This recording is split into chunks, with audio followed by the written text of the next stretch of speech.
Magazine. Hello, once again, I am Doc Rotten, and this is Gruesome Magazine, where we review the very latest in streaming and video on-demand horror movies.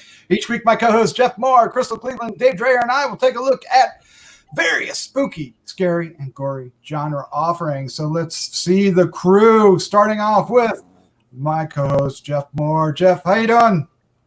I'm doing really well. You know, I got a letter in the mail today addressed to Current Occupant.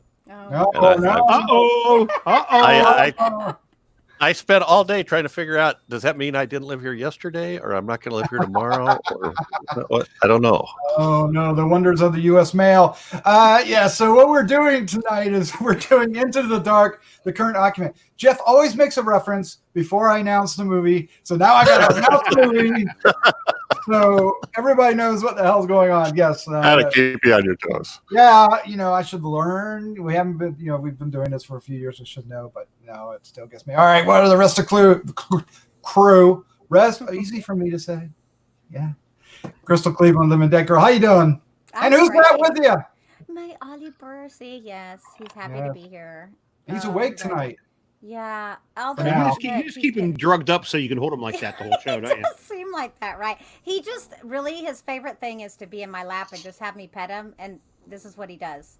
And see, if you hear him, I can actually hear him kind of going. Yeah. Almost sound like he purred. Yeah. He's a dog. He's so weird. All right. Also joining us tonight is Dave Dreyer. Dave, how you doing, bud? Hello, I am doing great. Good to see y'all yet again. It's crazy, Dave. Now that we're doing this video, I haven't seen you in 7 years, and right. now I see your beautiful face each and every week. And every week.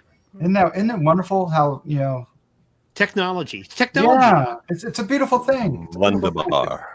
Yeah, it's beautiful, man. All right. Well, let's talk about the Current Occupant, which is yet another entry into the Dark, which plays on Hulu. It's considered a series, but it's actually a series of movies, usually about 90 minutes long, and they're from Blumhouse. Yes, my favorite company. This one is called The Current Occupant, and it is about either the president wakes up in a psychiatric hospital thinking he's captured, or I can't do it. Which is more likely? Yeah, or it's a patient who wakes up thinking he's the president. So that is the premise of the movie, almost entirely. It's from director Julius Ramsay. The cast includes Barry Watson, Ezra Buzzington, who I love. The greatest ears on the planet. Kate Cobb, Marvin Jones III, and Sonita Henry, among others. And it arrives July 17th on Hulu. So it's just going to be fun. We've been doing these the entire second season. We did a couple in the first, but we've been really committed to doing each and every one this second season, and it has been a blast. So let's find out if that continues. Dave Dreyer, you're up first. What is your first impression? I get to go first. Woo! Yes, the Current Occupant. The Current Occupant. This is an odd entry into the Dark franchise. Really kind of hard classifying this one as horror, at least for me. But I am a sucker for a well-written story, and this is a very well-written story. Now, that's not saying it's a great episode. But I really I think this was I think this looked really, really good on paper, really strong on paper. I'm not sure it works. I can hear the dog snoring. Oh. There you go. That was me.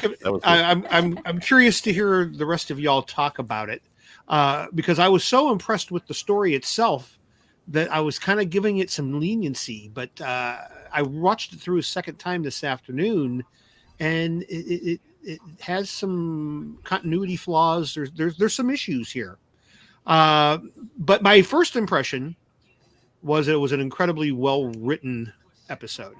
Nice. Well, I failed to mention the writer in my intro. The writer is Alston Ramsay, and so with those accolades, it's good for me to do said introduction of him, or her. Up next is Crystal. Crystal, what is your first impression of The Current Occupant? So, I have really been liking these Into the Dark movies lately, but unfortunately, this one just kind of missed the mark for me. I thought the lead actor, what did you say his name was? Barry? I know he was in Seventh Heaven. It was phenomenal. Like, I absolutely think he did a great job. Actually, I think the entire cast did a wonderful job. And I think that the way it was shot, the cinematography, everything was great. It looked well. I liked the whole overall feel and tone of the movie. Except what Dave liked is what I wasn't thrilled about, and that was the story. Yeah, it only because I felt like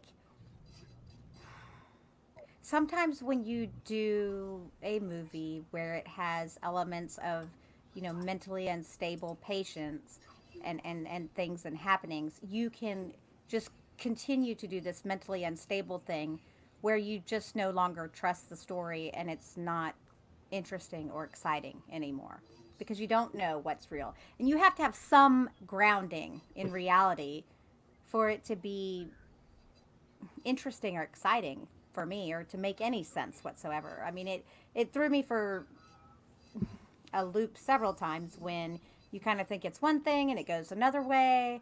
And I think that they kind of had two type endings on this one, and I think they should have ended at the first ending.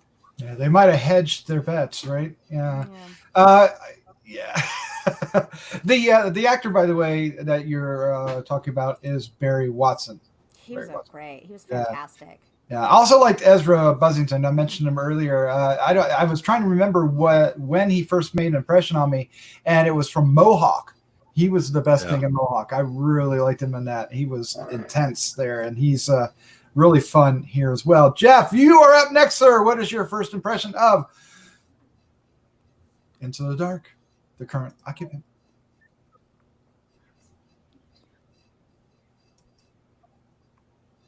Well, Ezra.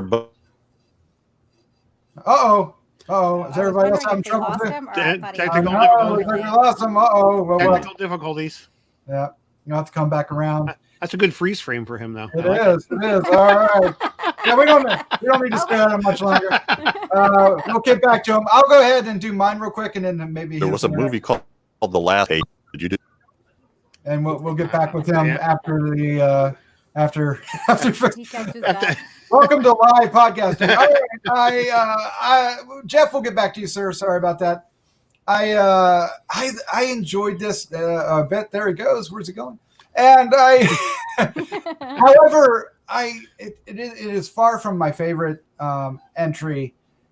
It's different, and I like that because it is it's playing with our perception and the perception of the characters. But we're stumbling into this thing, and we've talked about this on a couple films here recently about the unreliable narrator, and this is buried under unreliable narrators. I don't think anybody in the story is quite a reliable narrator, which is becomes a problem. Mm-hmm. However, there are parts of this that work really well. Wait, is this a Blumhumper coming out? No, I'm just kidding. Well, maybe. I'm just kidding.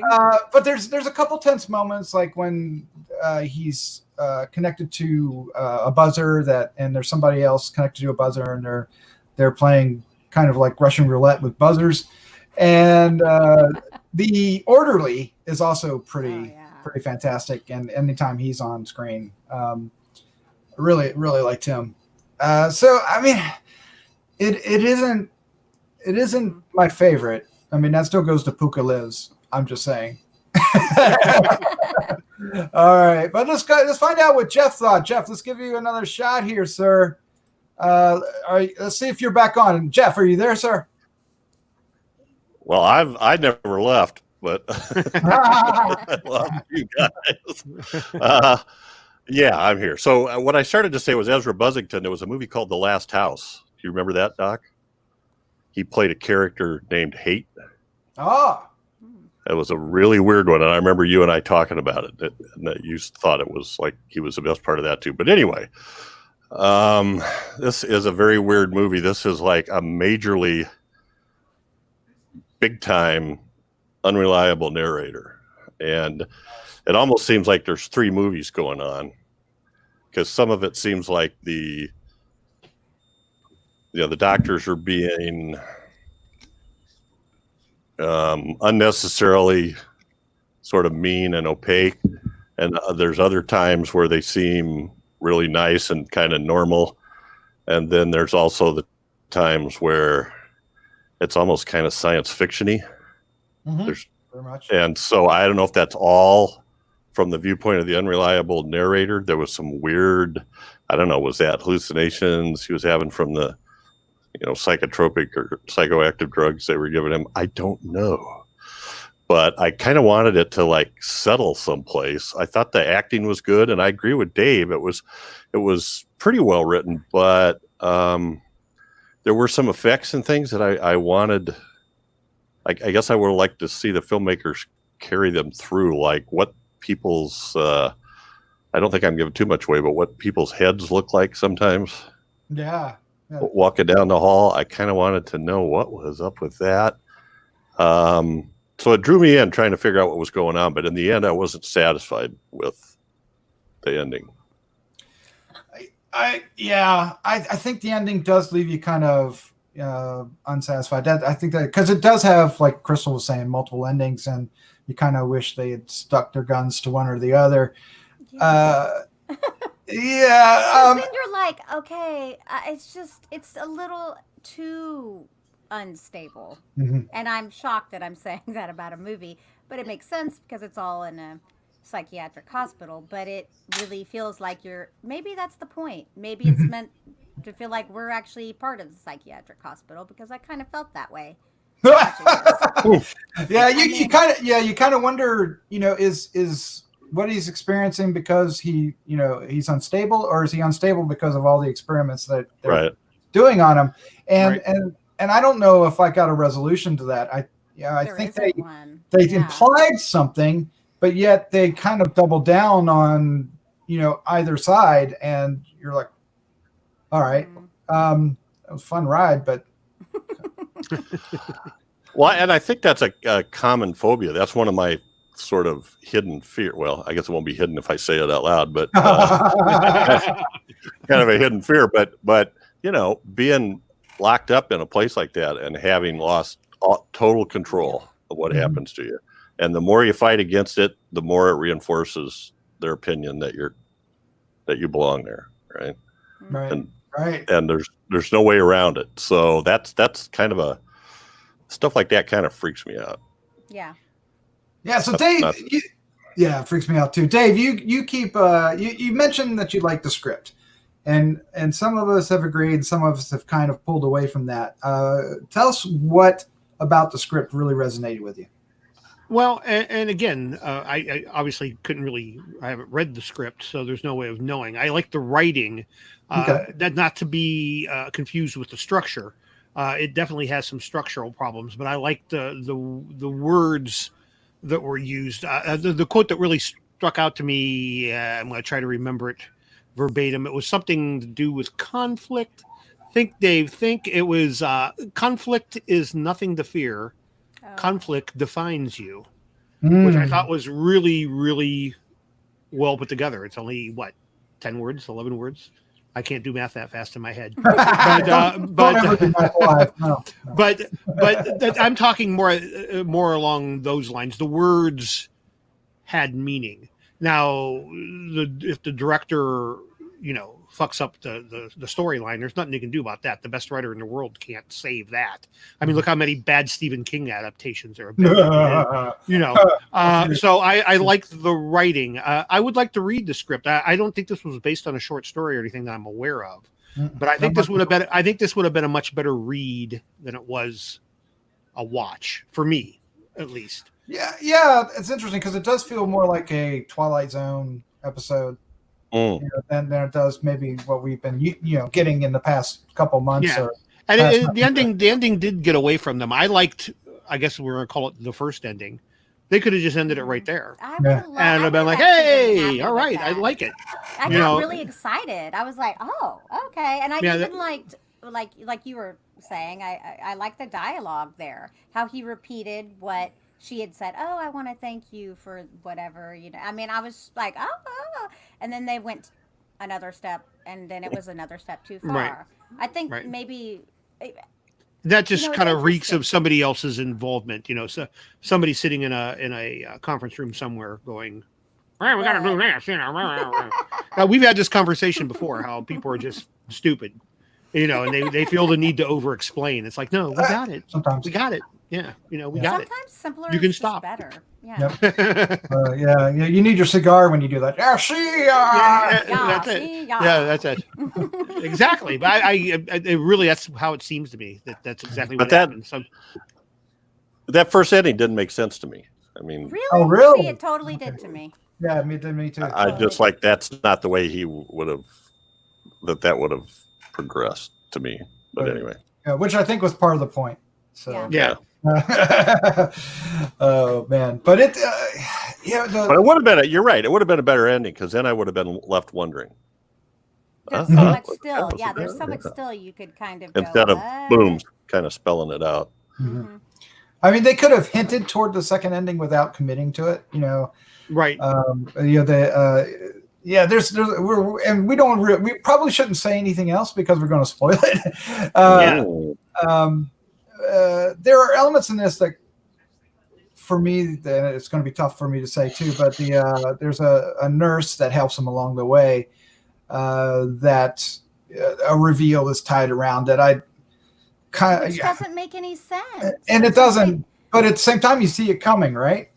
Yeah, of course. Pretty quickly, that's fine. Yeah. Like you can kind of look at him and go, okay, he could be possibly schizophrenic. He's obviously experiencing delusions, and he's probably paranoid schizophrenic, honestly. But I can accept that.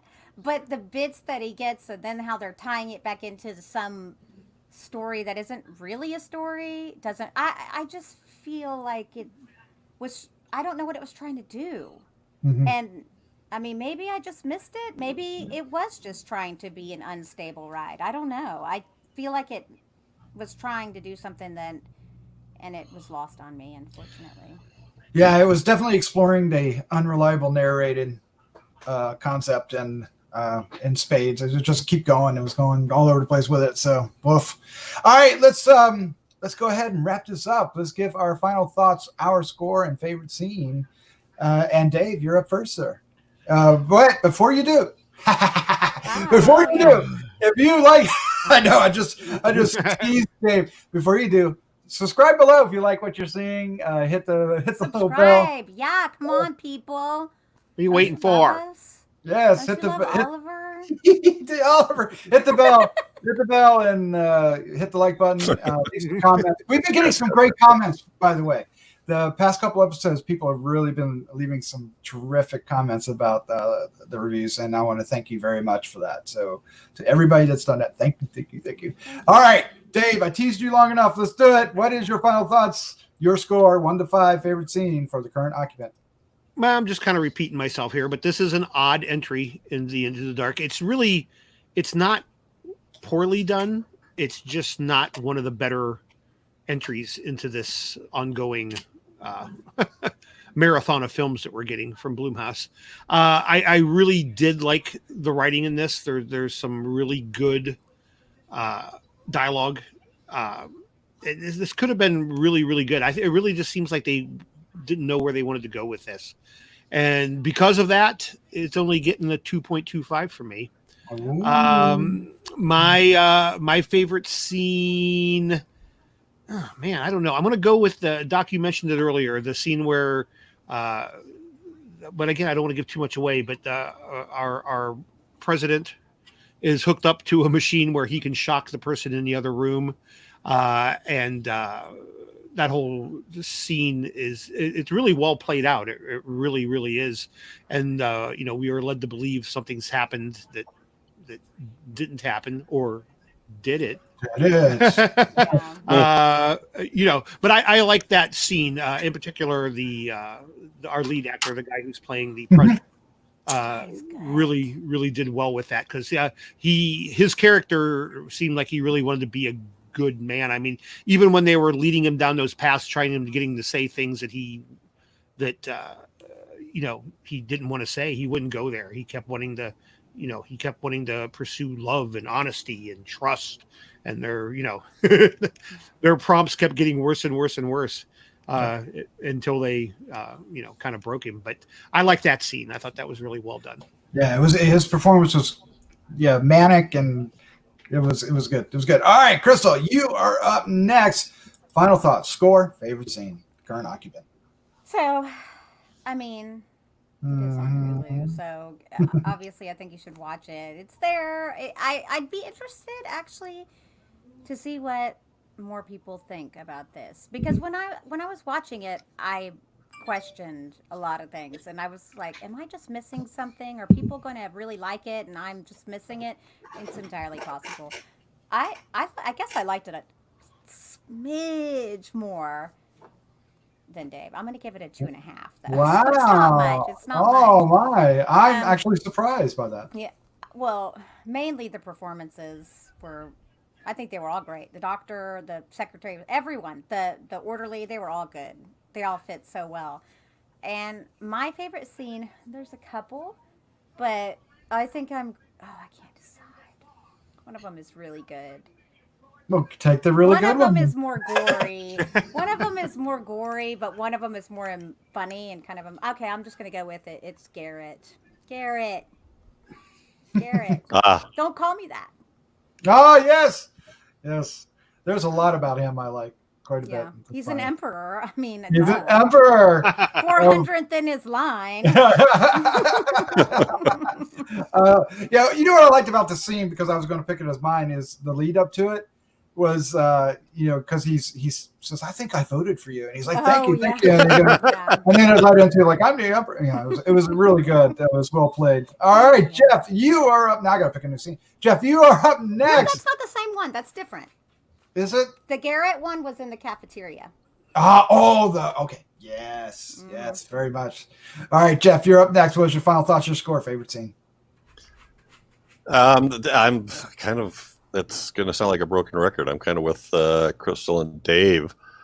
It kept me interested. It's well made. I just noticed that this pair, Julian and is it Alton Ramsay, did the same duties on the movie Midnighters that we reviewed here a couple years ago. If you remember that.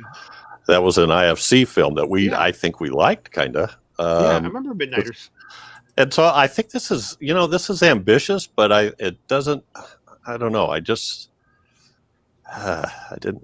have the feels for it. I'm going to give this a 2.5 as well. And my favorite scene, I'll just say the conversation between Henry and the blonde woman patient in the cafeteria. Mm-hmm. Oh, yeah. I thought that was actually pretty funny. Eat your lips. But they can't tell I'm talking with a napkin over my face. Yes. All right. Well, okay. What do you call me when I talk about a Blumhouse film there, Crystal? A Blumhumper. Blumhumper. All right. So normally, but I'm a Shutter Humper. I'm no better. Yes. Normally, I love Blumhouse films, and this is a Blumhouse film. I mean, they're doing 12 a year. Every once in a while, they stumble, and this is one. It's kind of. I mean, it's also kind of hard to say that, because I don't want to say I didn't like it, but I kind of didn't like it. There are elements, though, that are really strong. I think the direction, the actual cinematography part of the direction is really strong. And I like because there's some really interesting choices about camera work and stuff, and cuts to faces that aren't faces. It's really strange stuff. In other words, if I didn't like the story, I definitely felt the sense of, not knowing what was going on around, the sense of despair and uncontrolled environment that the character was feeling. So in that respect, it was successful. It just didn't capture me with the story. I love the cast. I think your favorite actor there, Crystal, in the lead, Barry, is really good. I liked him. And but I'm going to give it a 2.25 as well. Oh, good. Yeah. Okay. We're all in the same area on this one. Yeah, we're going to have to shake that up a little bit. I know it's weird. We've actually been on the same wavelength a lot. Yeah. Something will come along. Something will come along. Yes. Yeah. That's an average of 2.375. All right. So my favorite scene. What is my favorite scene? Okay, so if I could take the scene I mentioned earlier, that was it. I just love the part where he kept, I like that whole scene where he comes in, because he thinks he's the president, and he says, "You can't lock me up," and they say, "Okay, we'll lead you to the exit. You're right. Let's go." And they basically throw him in a padded cell. And he goes to his therapy the next day, and he walks in there announcing that he's the president. And it's, you believe him, right? I mean, he is so convincing. And then, the guy next to him goes, "Yeah, I think I voted for you." it was really, and he was like, "Oh my God, there's hope." Yeah. And then he's like, "Yeah, and I'm the emperor of something. And it was pretty awesome. And there was a lot of, that kind of sense of humor kind of woven into it. It wasn't overt. It was pretty, just every once in a while you get like a smacking in your face with it. So maybe I liked it better than I thought. No, I think that's why it garnered the 2.5 or 2.25 in general, because it's definitely not a poorly made film, and I think that's why it has its merits. That's why it has over a 2. I mean, it's one of those kind of like it, kind of hate it. Kind of like it, kind of don't like it. Yeah. It will be very interesting to see what the listeners think if when they catch it. It's playing on Hulu, so there's many of us have Hulu, and you can watch it there and let us know what you think. But there it is. That's our review for this month's episode of Into the Dark, called the Current Occupant. And I'm not. What's the holiday? Oh, it's July 4th. 4th of July. July 4th. Yes, of course. 4th of July. So independence and his lack of independence. Yeah, there you go. Just keep going. Just embarrassing. There you go. All right. There's no holiday in July. What am I talking about? A holiday in July. This whole year was canceled. What am I talking about? All right, Jeff, Dave, Crystal, thank you for joining me tonight. Thanks for having us. Yay. You're welcome. All right, let's say goodnight. Good night. Good night, everybody. There's the elephant. There's an elephant in the room. We're going to talk about the elephant in the room. You can't compete with Oliver. No. No. Good night, everybody.